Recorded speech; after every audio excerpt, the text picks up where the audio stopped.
Scan for Sovi and straight A's only. Let's go! Find a particle's acceleration from its position function quickly with these 3 steps. Let's solve this problem now.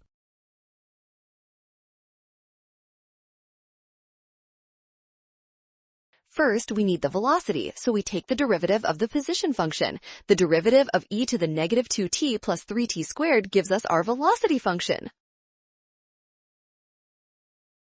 Next, we derive the velocity to find acceleration. Applying the chain rule again, the derivative of negative 2e to the negative 2t plus 6t results in our acceleration function.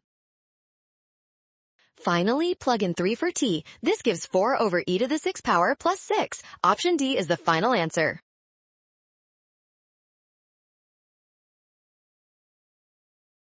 Well done! Scan the code to learn with Sovi. Watch your signs and avoid rushing. Always trust the given and check your steps.